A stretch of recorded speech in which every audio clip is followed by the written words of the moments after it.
Homeland 3 BHK premium gated community apartments at Balanagar near Kukatpalli Y Junction. Visit the site today and book your dream home.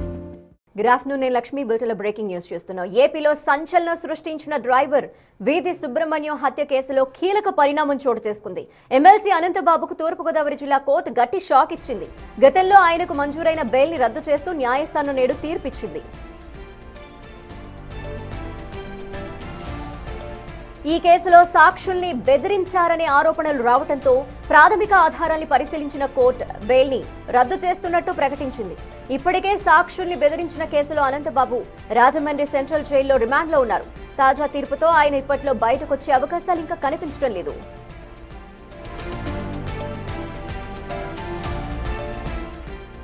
ఈ case విచారణని వేగవంతం చేయాలని supreme court ఇచ్చిన ఆదేశాల మేరకు జిల్లా court కీలక నిర్ణయం తీసుకుంది. ఈ నెల 20వ తేదీ నుంచి 26వ తేదీ వరకు సాక్షుల విచారణ షెడ్యూల్ ఖరారు చేసింది.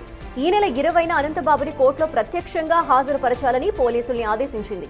నవంబర్ లోపు ఈ కేసులో తుది తీర్పు రావాల్సి ఉన్న నేపథ్యంలో రాజమండ్రి జిల్లా కోర్టులో జరుగుతున్న ఈ పరిణామాలు ఇప్పుడు సర్వత్రా ఆసక్తిని రేకెత్తిస్తున్నాయి.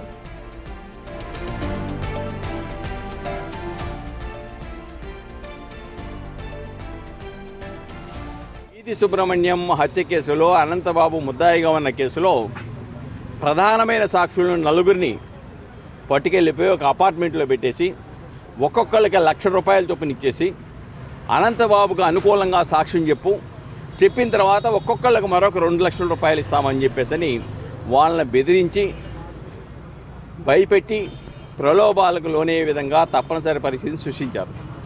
దాని మీద ఆ నలుగురు మరుసటి రోజు ఉదయం సర్పవరం పోలీస్ స్టేషన్కి వెళ్ళి ₹4,00,000 పోలీసు వాళ్ళకి స్వాధీనం చేసి ఇదిగో మమ్మల్ని ఈ విధంగా సాక్ష్యం చెప్పొద్దని బెదిరించారని చెప్పిన దాని మీద మరొక కేసు అనంతబాబు మీద అతని అనుచరుల మీద మరొక కేసు నమోదు చేశారు. దాంట్లో అనంతబాబుని అరెస్ట్ చేశారు. ఇంకొక 2 అనుచరులని ప్రస్తుతం నిన్న మొన్న అరెస్ట్ చేసి జైల్లో ఉన్నారు. ఇప్పుడు వాళ్ళందరూ కూడా ఎక్సార్షన్, SC/ST కేసు, ఈ యొక్క ప్రలోభాలకు పెట్టడానికి పూనుకున్న కేసు, ఇవన్నీ కేసులు వాళ్ళ మీద ఉన్నాయి.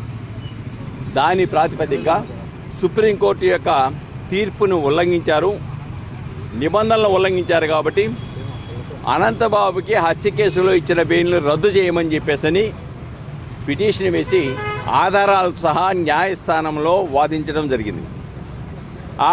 మా యొక్క వాదనలు విన్నటువంటి న్యాయమూర్తి గారు ఈరోజు తీర్పు చెప్పారు. ఈరోజు తీర్పు ఏంటంటే, ఏదైతే మేము చెప్పామో సాక్షులను ప్రభావితం చేశారు, భయపెట్టారు, ప్రలోభాలకు గురి చేశారు, ఇలాగైతే స్వేచ్ఛగా ఈ హత్య కేసు విచారణ జరిగే అవకాశాలు లేవు. కాబట్టి అతన్ని జైల్లోనే ఉంచి కేసు విచారణ జరపాలని ఏదైతే మేము కోరామో మా వాదనను అంగీకరించారు.